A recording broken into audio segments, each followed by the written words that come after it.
السلام علیکم، welcome to my YouTube channel Parwa Khalid novels. کیسے ہیں آپ سب؟ امید ہے سب خیریت سے ہوں گے۔ میں حاضر ہوئی ہوں ایک نئے novel love of the best از قلم پروا خالد قسط نمبر 1 کے ساتھ۔ ناول شروع کرنے سے پہلے میرے چینل کو لائک کر دیں، سبسکرائب کر دیں اور شیئر کرنا نہ بھولیں۔ تو شروع کرتے ہیں ناول کی پہلی قسط۔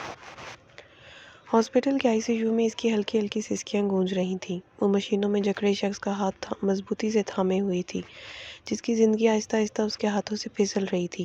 وہ رو رہی تھی، تڑپ رہی تھی، اپنے رب سے اس شخص کی زندگی کی فریاد کر رہی تھی جو آج تک اسے مانگتے آیا تھا، اور وہ نہایت ہی بے دردی کے ساتھ اس کا بڑھا ہوا ہاتھ دھتکار دیتی تھی۔ آج وہ اسی شخص کو پکار رہی تھی، اس سے اس کی محبت کی بھیک مانگ رہی تھی، اسی محبت کی بھیک جس محبت کو وہ ہمیشہ ٹھکراتی آئی تھی۔ وہ ہمیشہ سے خود کو اس کا مریض عشق کہتا تھا۔ آج اسی کی زندگی بچاتے اس نے اپنی جان اپنے عشق کے آگے قربان کر دی تھی۔ وہ لڑکی اگر آج بھی اس مرتے ہوئے اس شخص کی محبت کا یقین نہ کرتی تو اس سے بڑا سنگ دل بھی کوئی نہیں تھا۔ وہ شخص جو اس کی آنکھوں میں ذرا سا آنسو نہیں دیکھ سکتا تھا، آج وہ اس سے ایسا خفا ہوا تھا کہ اس کے آنسوؤں کو بھی نہیں دیکھ پا رہا تھا۔ وہ اس کا ہاتھ مضبوطی سے جکڑے بیٹھی تھی۔ ڈاکٹر اسے کئی بار باہر جانے کو بول چکے تھے، مگر وہ ڈھیٹ بنی وہیں بیٹھی رہی تھی۔ نہیں، میں انہیں چھوڑ کر کہیں نہیں جاؤں گی۔ وہ اس شخص کا بے جان ہاتھ مضبوطی سے تھامے ہونٹوں سے لگائے ہوئے تھی۔ کیوں انہیں یہاں تک پہنچا کر آپ کو سکون نہیں ملا جو آپ ڈاکٹرز کو ان کے کام کرنے سے روک کر آپ پوری طرح سے ان کی جان لینا چاہتی ہیں؟ اتنی نفرت کیوں کرتی ہیں آپ ان سے؟ صرف اس وجہ سے کہ وہ بہت زیادہ محبت کرتے تھے آپ سے؟ کوئی اتنا پتھر دل اور ظالم کیسے ہو سکتا ہے جتنی پتھر دل آپ نکلی ہیں؟ کاش آپ ان کی زندگی میں کبھی نہ آئی ہوتی، کاش انہوں نے کبھی آپ پر بھروسہ نہ کیا ہوتا۔ سامنے کھڑی لڑکی بھی اس شخص کی دیوانی تھی جو بستر پہ بے سدھ پڑا تھا۔ اس کی تڑپ بھی ویسی ہی تھی، مگر وہ شخص اس وقت کسی کی بھی پکار نہیں سن رہا تھا۔ اسے روم سے نکال دیا گیا تھا۔ اس کے ہاتھ سے وہ مضبوط ہتھیلی چھوٹ گئی تھی جس نے آج تک کبھی اسے گرنے نہیں دیا تھا، جو ہر بار اس کے لڑکھڑانے سے پہلے سے تھام لیا کرتا تھا۔ وہ ICU سے باہر آ کر زمین پر گرتی پھوٹ پھوٹ کر رو دی تھی۔ کیوں کیا میں نے یہ سب؟ کیوں دھوکہ دیا میں نے اسے؟ مجھے مر جانا چاہیے تھا۔ میرے حصے کی گولیاں اس نے کیوں اپنے سینے پر کھائیں؟ کوئی کسی سے اتنی محبت کیسے کر سکتا ہے جتنی تم مجھ سے کرتے ہو؟ نہیں تھی میں تمہاری محبت کے قابل۔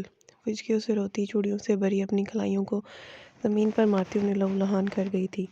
کب سے آنسو بھری آنکھوں سے اس کی یہ تکلیف دیکھتے، اس کے گھر والے سے خود کو نقصان پہنچاتے دیکھتے آگے بڑھے تھے۔ میرے قریب مت آئیے، آپ لوگ دور رہیں مجھ سے، آپ سب ذمہ دار ہیں میری اس تکلیف کے۔ انہیں اپنے قریب آتے دیکھ اس نے ہاتھ اٹھا کر ان سب کو فاصلے پر ہی روک دیا تھا۔ اس وقت وہ ایک بیٹی نہیں بلکہ ایک بیوی کے روپ میں تھی، جس سے دھوکے کے تحت اس کے شوہر کو چھیننے کی کوشش کی گئی تھی، جس کی زندگی برباد کرنے والے اس کی خوشیوں کے قاتل کوئی اور نہیں بلکہ اس کے اپنے سب سے قریبی رشتے تھے جن پر وہ اندھا اعتبار کرتی تھی۔ وہ جو آج تک اس شخص کا دل توڑتی آئی تھی، آج اس کا دل بہت بری طرح ٹوٹ چکا تھا۔ جسے جوڑنے والا اس سے روٹھ چکا تھا، شاید کبھی اس کی زندگی میں واپس نہ آنے کے لیے۔ اسے کانوں میں اس شخص کے لیے کئی آخری الفاظ گونج رہے تھے جو اسے مزید اذیت میں مبتلا کر رہے تھے۔ آج زندگی میں پہلی بار کسی سے دھوکہ کھایا ہے۔ مجھے اندازہ ہی نہیں ہو سکا کہ تم مجھے سے اس قدر نفرت کرتی ہو۔ میں تو اسی دھوکے میں جیتا رہا کہ تمہیں مجھ سے محبت ہے۔ مجھے ایسی زندگی ہی نہیں چاہیے جہاں مجھے تمہاری نفرت سہنی پڑے۔ میں مر جانا چاہتا ہوں، دعا کرنا میں مر جاؤں، کیونکہ اگر میں زندہ بچ گیا تو تمہیں جینے نہیں دوں گا۔ نفرت کیسے نبھائی جاتی ہے بہت اچھے سے سکھاؤں گا تمہیں۔ اس کے کانوں میں ابھی وہی الفاظ گونج رہے تھے، میں آپ کی نفرت برداشت کرنے کے لیے بھی تیار ہوں، پلیز ایک بار لوٹ آئیں، آپ کی دی ہر سزا برداشت کر لوں گی، مگر خدا کے لیے مجھے یوں چھوڑ کر مت جائیں۔ اس لڑکی کی تڑپ کسی طور کام ہونے کا نام نہیں لے رہی تھی۔ وہ زمین پر بیٹھی اپنے حال سے بے حال تھی جب ICU کا دروازہ کھلا تھا۔ ڈاکٹر کا سنجیدہ چہرہ اور خاموش آنکھیں دیکھ اس کے دل کو کچھ ہوا تھا۔ اس سے پہلے کہ ڈاکٹر کچھ بولتے، وہ خود میں مزید اذیت برداشت کرنے کی ہمت نہیں رکھ پائی تھی اور ڈاکٹر کے الفاظ سننے سے پہلے ہی لہرا کر زمین بوس ہوئی تھی۔ اس کے گھر والوں کا دل اس کی حالت دیکھ چیر چکا تھا۔ ویسے تو کبھی بھی نہیں چاہتے تھے جیسا ہو چکا تھا، مگر اب پچھتانے کے سوا ان کے پاس کوئی چارہ نہیں تھا۔ وہ اپنی بیٹی کو اس شخص سے دور کرنا چاہتے تھے، مگر وہ انہی سے دور ہو گئی تھی۔ معاف کر دو مجھے، مت مارو، میں نے کچھ نہیں کیا، تمہیں تمہاری سب سے پیاری شے کا واسطہ میری جان مت لو۔ اس شخص کے دونوں ہاتھوں اور پیر زنجیروں کے ساتھ باندھے گئے تھے۔ وہ دیوار کے ساتھ لگا بالکل چت کھڑا کیا گیا تھا۔ اگر وہ ذرا سا بھی ہلتا تو اسے گلے میں موجود پھندا سخت ہو کر اس کی سانسیں بند کر دیتا۔ وہ پورا کمرہ نیم تاریکی میں ڈوبا ہوا تھا جب اچانک اسے بھاری قدموں کی آواز اپنے قریب آتی سنائی دی تھی۔ وہ سمجھ چکا تھا اس کی موت کا وقت قریب آ چکا ہے۔ اس کے چہرے پر خوف کے تاثرات واضح ہوئے تھے جب اور کچھ نہ بن پاتے اس نے اپنے مقابل آنے والے شخص کے آگے گڑ گڑاتے اسے اپنی زندگی کی فریاد کرتے اسے کس انسان کا واسطہ دے دیا تھا۔ اس بات کا احساس اس شخص کو نہیں ہوا تھا اس وقت، مگر دوسری جانب موجود انسان کا اٹھتا ہاتھ واپس پہلو میں گر چکا تھا، جو دیکھ وہ بندہ اس شخص بھی ساکت ہوا تھا، کیونکہ وہ بہت اچھی طرح اس شخص کی دہشت سے واقف تھا جس کا اٹھا ہوا ہاتھ کبھی نہیں رکا تھا۔ میری سب سے زیادہ پیاری شے کا واسطہ دو گے تم مجھے؟ یہ بات کہتے وہ ہوبرو چہرے کا مالک شخص کہکا لگا کر ہنسنے لگا تھا، سیاہ لباس میں ملوث، گلے میں سیاہ مفلر ڈالے، وہ لمبا چوڑا دراز قامت شخص برفیلی آنکھوں کے ساتھ اسے دیکھ کر مسکراتا اس بندے شخص کو مزید خوفزدہ کر گیا تھا۔ تمہیں تو بہت آسان سزا دینے لگا تھا میں، مگر میری پیاری ہستی کا واسطہ دے کر تم نے اپنی موت کو مزید مشکل کر لیا ہے، کیونکہ میں ہاشم دادا ہوں۔ مجھے اپنی زندگی کی سب سے اہم ہستی سے ہی سب سے زیادہ نفرت ہے، اور اب تمہاری سزا میں وہ نفرت بھی شامل ہو چکی ہے۔ ہاشم دادا کے اگلے کہکے کے اختتام پر سامنے موجود شخص کی چیخیں گونج اٹھی تھیں، کیونکہ ہاشم دادا کی دی جانے والی سزا انتہائی دردناک تھی۔ اگلے ہی لمحے وہ چیخیں گہرے سکوت میں بدل گئی تھیں۔ ہاشم دادا نے اس شخص کے خون سے رنگے ہاتھوں کو اپنے رومال سے پونجا تھا۔ اسے جہاں سے لائے تھے وہیں پھینکاؤ، تاکہ اس کا عبرتناک انجام دیکھ دوبارہ کوئی انسان وہ غلطی نہ دہرائے جو اس نے کی تھی۔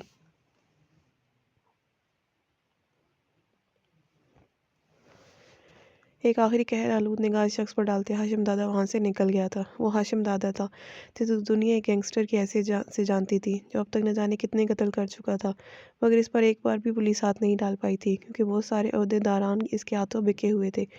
ہاشم دادا کے نام سے تمام جرائم پیشہ افراد کی ٹانگیں تھر تھر کانپنے لگی تھیں۔ انڈر ورلڈ کے ڈان اسے اپنا گاڈ فادر مانتے تھے۔ اس سے آگے نکلنے کی کوشش آج تک کسی نے بھی نہیں کی تھی۔ اس کا نام و نشان ہی مٹا دیا گیا تھا، لیکن ایک انسان ایسا بھی تھا جس سے وہ اب تک نہیں ٹکرا پایا تھا، جس کے آگے ہاشم دادا کی اپنی پاور بھی نہیں چل پاتی تھی۔ وہ تھا اس کی اپنی ہی آرگنائزیشن کا بانی، اس کا باپ آغا ہاشم خان، جسے لوگ آغا کے نام سے پکارتے تھے۔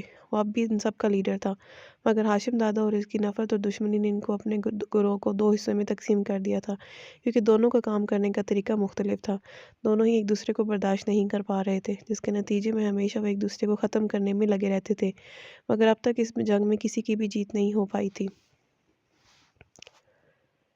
یہ آزاد کشمیر کے بہت ہی خوبصورت شہر کوٹلی کے ایک حسین صبح کا منظر تھا، جہاں سفید رنگ کے پیروں تک آتے فراق کو تھامے وہ لڑکی گیلے گھاس پر چلتی اداسی اور سوگواریت کی مکمل تصویر پیش کر رہی تھی۔ چھٹیاں میں مقید اس کے سیاہ بال اس کی کمر پر بکھرے اس کے نازک سراپے میں مزید دلکشی بکھیر رہے تھے۔ وہ نزاکت سے چلتی بس پوری دنیا سے خفا معلوم ہو رہی تھی۔ اس کے پیروں میں موجود سفید کھسے بھی گیلے ہو چکے تھے، جس پر کوفت کا شکار ہوتی وہ اب ننگے پیر ہی آگے بڑھنے لگی تھی، جب اسی دوران اس کے ہاتھ میں موجود موبائل گنگنا اٹھا تھا۔ اس پر موجود نام دیکھ ازنا یوسف زئی کی آنکھوں میں نمی اتر آئی تھی۔ آئی مس یو پاپا، پلیز مجھے واپس بلوا لیں، میں آپ سب کے بغیر نہیں رہ سکتی۔ فون آن کرتے ہی اس کی روحانسی آواز فون کے سپیکر پر ابھری تھی۔ اس کی بات پر دوسری جانب موجود لوگوں کی آنکھیں بھی نم ہوئی تھیں۔ آج سے پہلے ان میں سے کسی نے بھی اپنے جگر کے ٹکڑے کو خود سے اتنا دور کیا بھی تو نہیں تھا۔ بہت جلدی میں اپنی پرنسس کو واپس بلا لوں گا، بس آپ تھوڑا سا صبر رکھو، یہ آپ سب آپ کی پروٹیکشن کے لیے ہی تو کیا جا رہا ہے۔ اکمل یوسف زئی خود اپنی بیٹی کی جدائی کیسے برداشت کر رہے تھے، یہ بات کوئی ان کے دل سے پوچھتا۔ مجھے ایسی لائف نہیں چاہیے بابا، جس میں آپ سب میرے ساتھ نہ ہوں۔ ازنا کو ان سب کے بغیر رہنے کی عادت ہی نہیں تھی۔ وہ اب تک اپنی پھپھو کے ساتھ ایک ہی بیڈ پر سوتی تھی، اکثر کھانا بھی اپنے ماما کے ہاتھ سے کھاتی تھی۔ اپنے بابا، تایا، ابو اور چاچو کے ساتھ ہر ویکنڈ پر شاپنگ اور ڈنر پر جانا،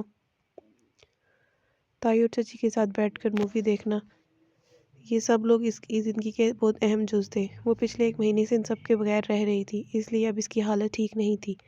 وہ بار بار انہیں کال کر کے وہ واپس گھر آنے کی ضد کر رہی تھی، جہاں اس کے لیے خطرہ ہی خطرہ تھا۔ میں جانتا ہوں میری ازنا بہت ہی سمجھدار بیٹی ہے میری، اپنے بابا کی بات کو بہت اچھے سے سنے گی بھی اور سمجھے گی بھی۔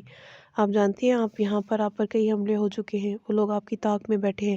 ان حالات میں ہم آپ کو اس کی کسی قیمت پر واپس نہیں بلا سکتے۔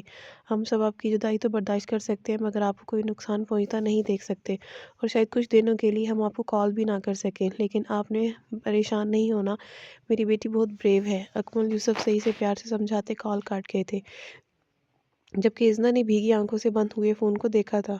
بنا کسی قصور کے اسے اپنوں کی جدائی کی سزا کاٹنی پڑ رہی تھی۔ ازنا کو اس لمحے اس شخص سے شدید نفرت محسوس ہوئی تھی، جس کی وجہ سے اسے یہ سب کچھ برداشت کرنا پڑ رہا تھا۔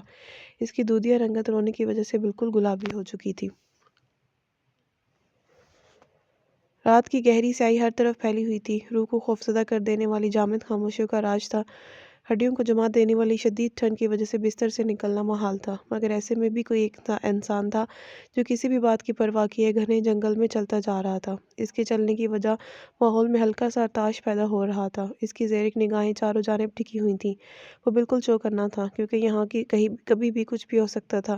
بڑے بڑے گھنے درخت کی جھکی ٹہنیاں چاند کی ہلکی سی روشنی میں بہت خوفناک معلوم ہو رہی تھیں، جن میں چھپے دشمن اس پر گن تانے ہوئے تھے۔ یہ جانتے ہوئے بھی وہ بنا خوف کھائے اپنی منزل کی جانب بڑھ رہا تھا جب اچانک کسی نے اوپر سے رسی پھینکی تھی جس کا شکار اس شخص کی گردن تھی۔ وہاں چھپے لوگوں میں اتنی جرأت نہیں تھی کہ روبرو آ کر اس بیسٹ کا مقابلہ کر سکتے، جس کی لال انگارہ آنکھوں میں وار سہنا ہی ان کے لیے بہت مشکل تھا۔ ایک کے بعد دوسری رسی پھینک کر اس کی ٹانگوں کو اپنی قید میں لیا گیا تھا۔ وہ لڑکھڑا کر نیچے گرا تھا۔ اس کے ہاتھ سے گن نیچے گری تھی کیونکہ گردن پر موجود رسی بہت سختی سے کھینچی گئی تھی۔ وہ بری طرح کھانستا اسی رسی کو نکالنے کی کوشش کر رہا تھا مگر ناکام رہا تھا۔ اسے بے بس ہوتا دیکھ وہاں چھپے اس کے دشمن اپنی اپنی بل سے باہر نکل آئے تھے۔ یہی تو چاہتا تھا وہ۔ چہرہ جھکائے کھانستے اس کی وحشتناک آنکھوں میں ایک عجیب سی چمک ابھری تھی۔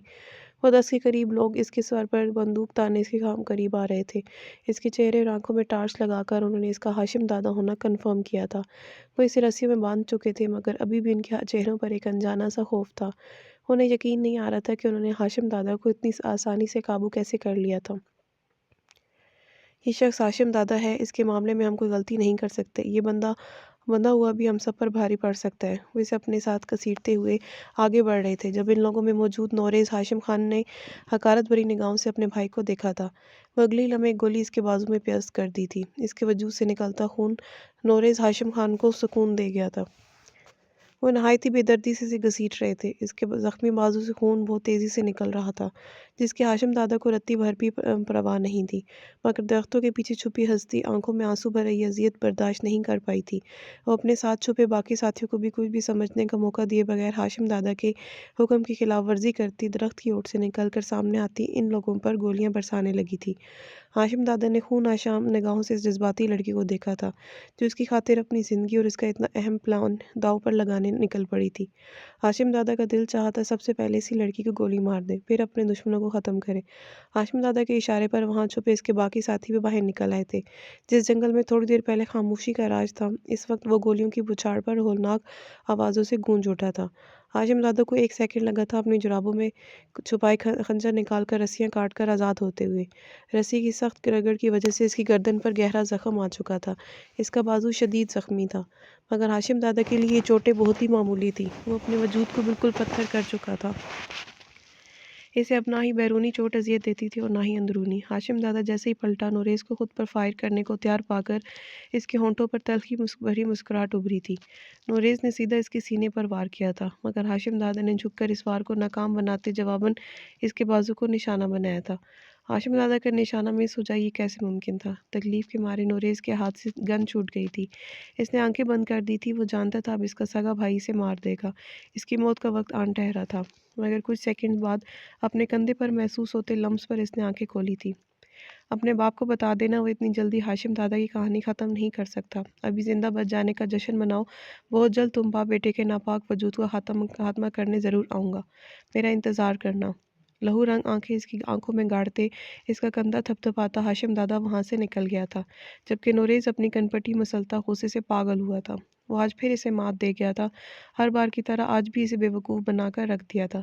نوریز اپنے ساتھیوں کو وہاں مرتا دیکھ اپنی جان بچاتا بھاگ آیا تھا۔ ہاشم دادا نے آج اپنے باپ تک پہنچنے کا بہت اچھا پلان بنایا تھا۔ یہ لوگ اسے گھسیٹ کر وہیں لے جا رہے تھے مگر بیچ میں فائقہ نے جو غلطی کی تھی اس کی وجہ سے سب کچھ گڑبڑ ہو گیا تھا۔ اب اس کی فائقہ کو کیا دردناک سزا ملنے والی تھی وہ سوچ کر سب اندر سے کانپ رہے تھے مگر فائقہ کو ذرا برابر بھی پرواہ نہیں تھی۔ وہ مطمئن تھی کیونکہ اس نے اپنے دل کی مان کر اپنے محبوب کو بچا لیا تھا۔ ارے ہماری گڑیا کھانا کیوں نہیں کھا رہی؟ فردوس بیگم نے ازنا کو خالی پلیٹ کو گھورتے دیکھ پیار سے پوچھا تھا۔ بھوک نہیں ہے مومانی جان، ازنا انہیں نرمی سے جواب دیتی وہاں سے اٹھائی تھی۔ وہ شروع سے اپنے خاندان والوں کے ساتھ اسلام آباد رہتی تھی مگر اب احتیاط کے پیش نظر انہوں نے اسے آزاد کشمیر اس کے ماموں کے گھر بھیج دیا تھا۔ یہ علاقہ دیکھنے کا شوق ہمیشہ سے رہا تھا مگر اس نے کبھی نہیں سوچا تھا اپنے پیاروں کو چھوڑ کر ان حالات میں سے یہاں آنا پڑے گا۔ اس کے بابا، تایا، ابو، چاچو اور ماموں سب کی پولیس فورس میں آفیسرز کے عہدے پر فائز تھے۔ ان سب کی بے بسی یہی تھی کہ اتنے بڑے عہدوں پر فائز ہونے کے باوجود وہ اپنی لاڈلی چہیتی بیٹی کو سیکیورٹی نہیں دے پا رہے تھے۔ ازنا کی سیفٹی کے لیے انہوں نے اسے اپنے دور اس کے ماموں ایس پی راشد حمید کے گھر بھیج دیا تھا۔ ازنا کی یہاں موجودگی کے بارے میں صرف وہ خاندان والے ہی جانتے تھے۔ یہ خبر انہوں نے اپنے دشمنوں سے بہت زیادہ خفیہ رکھی ہوئی تھی۔ اگر ان کو ذرا سی بھی بھنک پڑ جاتی تو ازنا کی جان کو شدید خطرہ تھا۔ رحمت منزل، جس کا شمار اسلام آباد کی مہنگی ترین عمارتوں میں کیا جاتا تھا، اس میں رہنے والے یوسف زئی خاندان کے لوگ بھی کسی سے کم نہیں تھے۔ اعلیٰ حسب و نسب کے مالک وہ سبھی پڑھے لکھے لوگ تھے جن کے لیے ان کے خاندان کی عزت اور وقار سب سے اوپر تھا۔ ازنا یوسف زئی اکمل یوسف زئی کی اکلوتی بیٹی تھی جس پر موت کا سایہ اس کے پیدا ہونے کے بعد سے ہی لہرانا شروع ہو گیا تھا۔ اکمل یوسف زئی نے کبھی نہیں سوچا تھا کہ ان کی دشمن ان کی بیٹی کی زندگی کا ناسور بن جائے گی۔ ازنا رحمت منزل والوں کے لیے ان کے گھر کی رحمت اور ان سب کے دلوں کا قرار تھی۔ وہ خاندان کی اکلوتی لڑکی تھی، باقی سب لڑکے تھے۔ شاید یہی اس کا قصور تھا کہ وہ اس خاندان میں واحد لڑکی پیدا ہوئی تھی اور خاندان کی ساری دشمنیاں اپنے سر لے گئی تھی۔ گھر کے اندر موجود پولیس آفیسرز بھی اس کی حفاظت کر پانے میں ناکام ثابت ہو رہے تھے۔ ہمیشہ ناز نخروں میں رہنے والی وہ نازک دوشیزہ اپنی زندگی کے ان بدلتے حالات پر خود سے ہی شدید خفا تھی، کیونکہ کہیں نہ کہیں وہ یہ سمجھتی تھی کہ کچھ بھی ہو رہا ہے اس کے ساتھ اور اس کے خاندان والوں کے ساتھ، اس کی ذمہ دار وہ خود ہی ہے۔ مگر اس کے گھر والے اس سے اتنی محبت کرتے تھے کہ کبھی کسی نے ایک بار بھی اسے اس بات کا طعنہ نہیں دیا تھا۔ بڑے سے ہال نما کمرے میں موت کا سناٹا چھایا ہوا تھا۔ سربراہی کرسی پر بیٹھا ہاشم دادا اپنے سامنے کھڑے لوگوں کو قہر آلود نگاہوں سے گھور رہا تھا، جن میں سر فہرست تھی فائقہ کاظمی، جو سر جھکائے اپنی انگلیاں مروڑتے اندر سے خوفزدہ تھی۔ تم نے میرے دشمنوں کے ساتھ مل کر مجھے مات دینے کی کوشش کی ہے۔ میرے گینگ میں مجھے ایسی کسی فرد کی ضرورت نہیں جس کے دل میں میرے دشمنوں کے لیے ہمدردی ہو۔ آج سے فائقہ کاظمی کو کوئی کام نہیں دیا جائے گا۔ تم دشمنوں کی طرف جانا چاہتے ہو تو تمہیں آج کا وقت ملے گا، ورنہ تمہیں 1 مہینے کے لیے میرے زندان خانے کی قید کاٹنی ہوگی۔ ہاشم دادا نے فائقہ کو بہت بڑی سزا سنائی تھی۔ وہ اس کی وفاداری پر شک کر رہا تھا۔ وہ پتھر دل انسان اس کی محبت دیکھ کر بھی انجان بن رہا تھا۔ وہ اسے اپنے ساتھ نہیں رکھنا چاہتا تھا۔ وہ اسے اپنے دشمنوں کا خیر خواہ سمجھ رہا تھا۔ فائقہ کی آنکھوں سے آنسو ٹوٹ کر گرے تھے۔ مجھے کہیں نہیں جانا، میں یہیں پر قید کاٹوں گی۔ فائقہ مر کر بھی ہاشم دادا کو چھوڑنے کا ارادہ نہیں رکھتی تھی۔ یہ شخص چاہے اسے جتنا بھی دھتکارتا، وہ مرتے دم تک اس کی وفادار رہنے والی تھی۔ وہ اپنی پہلے کی گئی غلطی دوبارہ دہرانا نہیں چاہتی تھی۔ وہ ایک بار اس شخص کی نظروں سے گر چکی تھی، دوبارہ نہیں گرنا چاہتی تھی۔ آج جو بھی اس نے کیا تھا وہ کمزور لمحے کی ضد میں آ کر کیا تھا۔ وہ دشمنوں کی سپورٹر نہیں تھی، لیکن اس بات کا یقین وہ اس بے حس اور جذبات سے عاری انسان کو نہیں دلا سکتی تھی، جو انسان نہیں ایک بیست تھا۔ اس کا جواب سن کر وہ اپنی جگہ سے اٹھا تھا۔ اس کی دہشت دیکھ فائقہ کا دل کانپا تھا۔ جب وہ فائقہ کے قریب آتے اس کے بالوں کو مٹھی میں جکڑ گیا تھا۔ جو تم کر رہی ہو میرے آگے وہ سب بے سود ہے، مجھ سے کچھ نہیں ملنے والا تمہیں۔ تمہارے لیے بہتر یہی ہوگا کہ واپس لوٹ جاؤ، فائدے میں رہو گی۔ اس کی بالوں کی گدی کو بے دردی سے تھامے بولتا وہ اسے زوردار جھٹکے کے ساتھ دور پھینک گیا تھا۔ فائقہ منہ کے بل فرش پر جا گری تھی۔ کچھ دیر بعد اسے ہاشم دادا کے بھاری قدموں کی آواز وہاں سے دور جاتی سنائی دی تھی۔ وہاں کھڑی رباب نے آگے بڑھ کر فائقہ کو اٹھایا تھا۔ وہ سب اس دیوانی لڑکی کو سمجھا سمجھا کر پاگل ہو چکے تھے، مگر وہ سدھرنے کا نام ہی نہیں لے رہی تھی۔ وہ دیوانی تھی ہاشم دادا کی، مگر آج تک اسے ہاشم دادا نے دھتکار کے سوا کچھ نہیں ملا تھا۔ فائقہ اچھے سے جانتی تھی کہ یہ شخص اسے کبھی بھی نہیں اپنائے گا، لیکن وہ اس دل کا کیا کرتی جو اس شخص کا دیوانہ تھا۔ اسے جو سزا سنائی گئی تھی وہ برداشت کرنا آسان نہیں تھا۔